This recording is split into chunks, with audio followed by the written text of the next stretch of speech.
Hey guys, this is Naveen here. Welcome back to Naveen Automation Labs. So today we are going to talk about the sixth one, the selecting elements matching one of the conditions. So here we are going to talk about two things actually.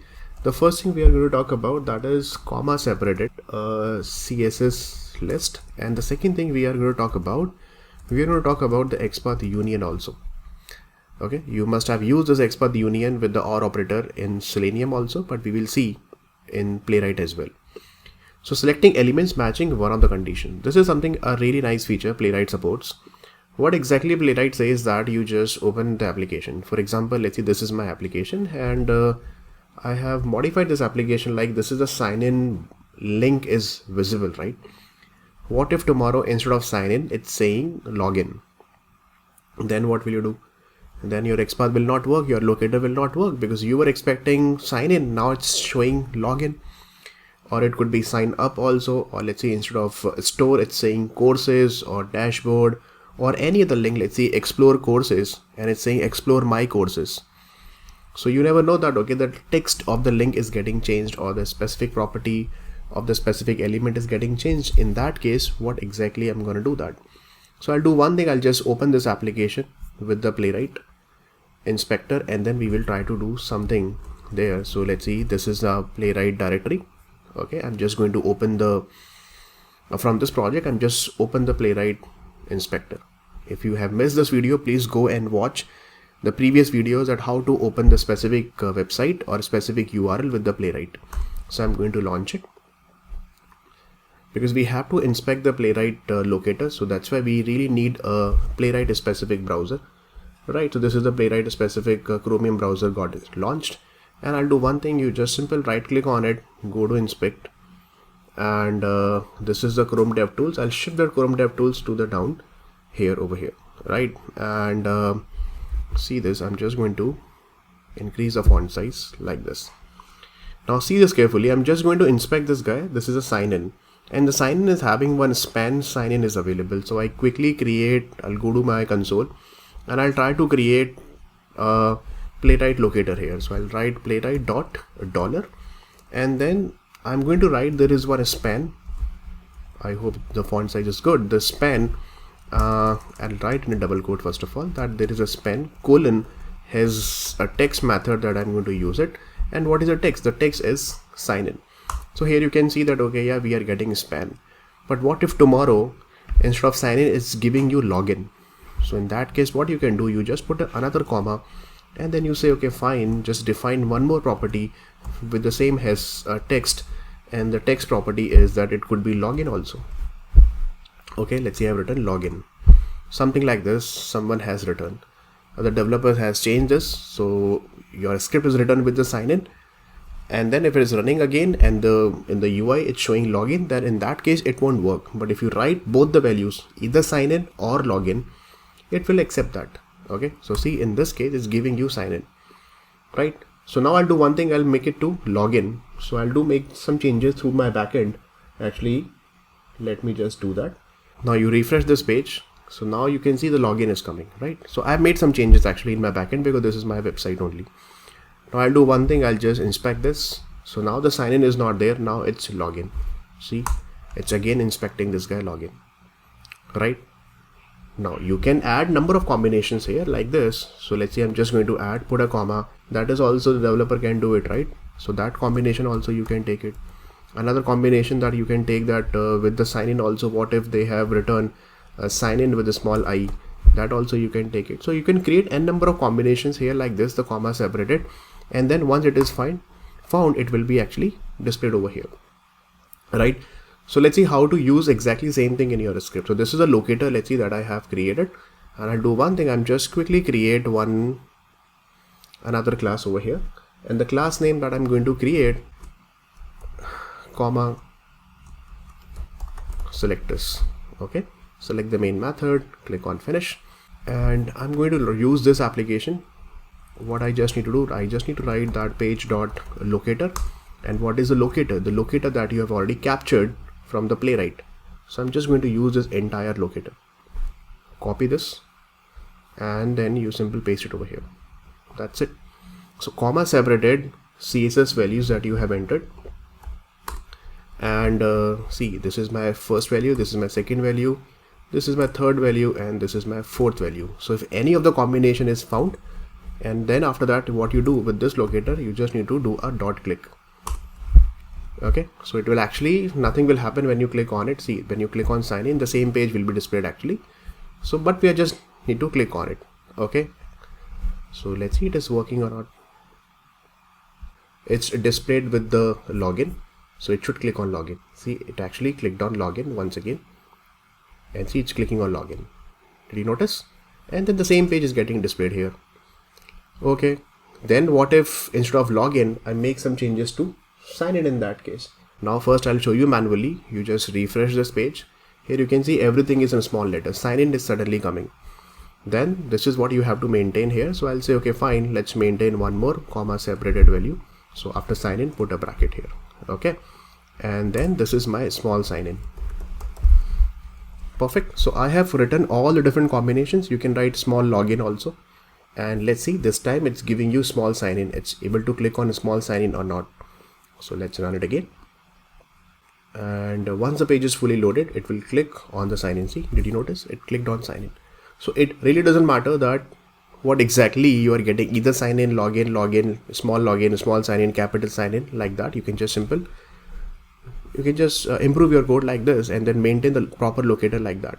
Different combinations you can create, comma separated combination with the CSS selector. You can do that, supported by Playwright over here. Okay, that is the first thing. Second thing is that what if multiple elements are found with the same thing? So in that case also you can write it, multiple locators also, in fact you can write it. What exactly I'm trying to say here is that, see this carefully.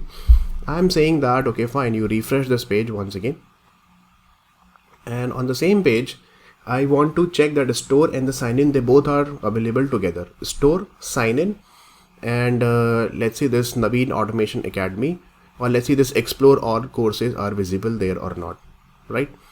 So first I'll see that, okay fine, this is my store, and store is actually return, store is another span. You can see span store is there. So I can write, okay, let's go to the console, let's write playwright dot $, put in double quotes. So I'll say this is the span colon has a text method, and it's having the text as store, put a comma, and then again I'm going to write that I'm looking for one more span having the has text, and then I'm saying this time sign in. Okay, this is sign in. So see, I'm inspecting both the elements together. So but if you're using with single $, so let's see what exactly is giving. Is giving you the first one. Why? Because $, is pointing to one single element. So in that case, what you have to do, you have to use double $. Here it means give me multiple elements where span equal to store and span text is equal to sign in, right? So in that case, let's see what happens. So see, it's giving you the count of 2. You can see 0 and 1 over here, right? If you really want to add one more entry for, let's see, explore all courses. So explore all courses is actually a link. You can see a link is there. So see, explore courses.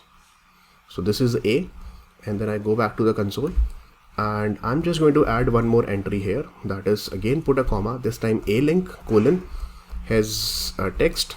The text is what? The text is explore courses. So 3 different elements, 2 span, 1 A I have created, and then let's see, it's giving you the count of 3.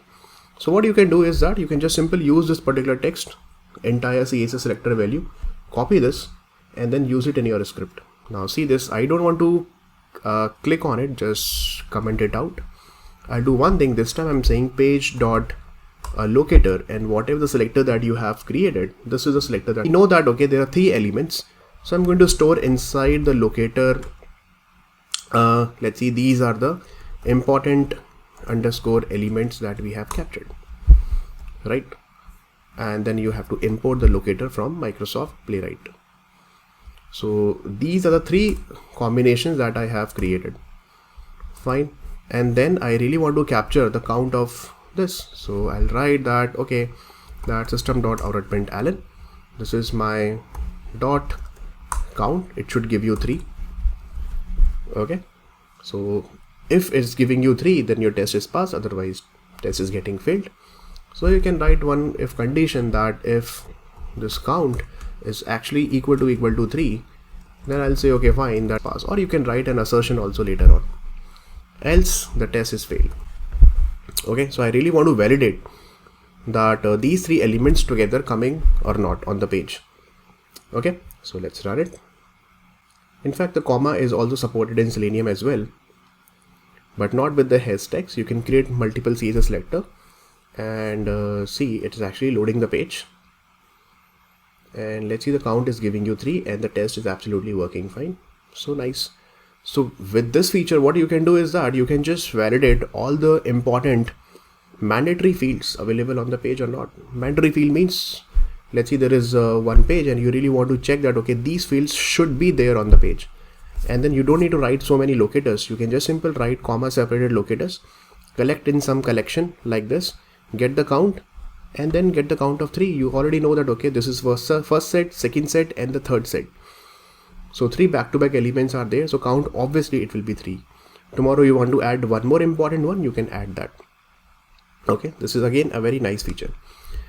Now, do we have similar kind of thing with the Xpath? Yes, with Xpath we have that as well. So that is called Xpath Union. So I'll do one thing for this. I'm just going to create another class.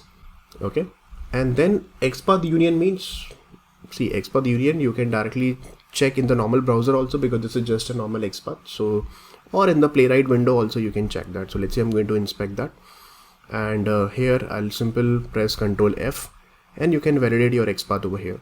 So let's see, I'll say that yeah, if sign in is there, so span text is equal to sign in. So I quickly create one Xpath, that is span. I'll write that is my text is equal to sign in, and then you can create one OR operator as well like this, and then again I'm writing another span, and if the text is equal to, let's see, I'm saying this is my login or not, right? So like this you can simply use this. So see, it's giving you 1 of 1 right now. Why? Because you have got the 1 of 1. The same thing you can validate in your Playwright locator screen as well. So see, I'll just go back to my Playwright locator. It's better to check it over here in the Playwright locator. So I'll write this is my Playwright dot dollar, and this is the Xpath that we have created. Let's see how many elements actually it is giving, right, with the Xpath. So see, this is giving you span sign in. Tomorrow if it is becoming a login, so it will inspect the login also. So this is called Xpath Union. We can use that. Do we have something AND? Okay, so see this with the AND, it's saying that yeah, evaluate on the string is a invalid Xpath expression. So you cannot use AND over here like that. Okay, but you can use Xpath Union, either of them, either sign in or login, you can use that. Okay, so we are going to use this one. Okay, so but you must have seen that we used to use AND operator like this. See, this also will not work here like that, because AND operator we have to use with the properties, not with the 2 separate Xpaths over here. Here we are combining 2 separate Xpath with the union. Okay, so see, I'm just going to use the union like this, the pipe, I'm going to use it here, and now it's giving you sign in. Tomorrow if it is becoming a login, in that case also it will work. Either of them we are talking about.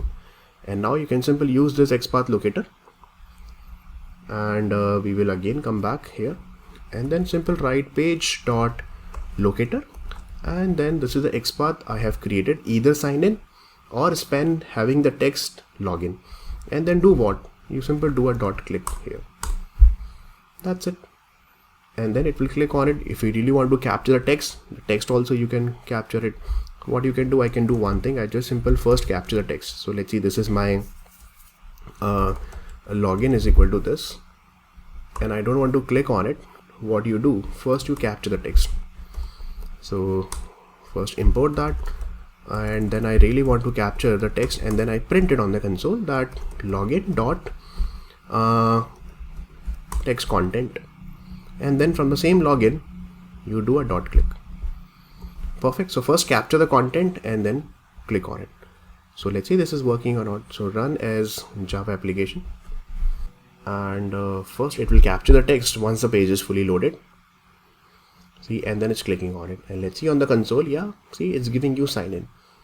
Perfect, because this time sign in got matched. Perfect. Yeah, I have the backend of this application, not exactly the backend, but let me just change the layout. Now instead of sign in, I'll be making it to login.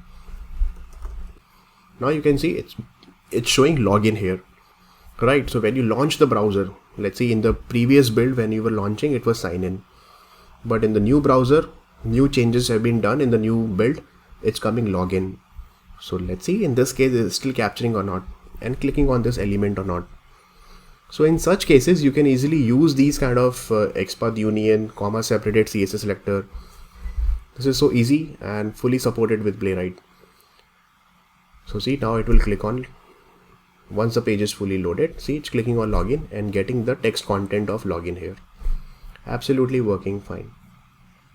Right. So remember this thing, you have a comma separated CSS and XPath union, selecting elements matching one of the conditions. Perfect. So that's all for this particular video. I hope you liked it. You can do multiple experiment and then just feel free to write in the comment section whatever the examples that you are covering, so that it will help other people also. You can just copy paste the code or just copy paste your selectors, CSS selector or XPath, in the comment section. Thank you so much guys. I'll see you in the next video. Till then, take care and God bless you all.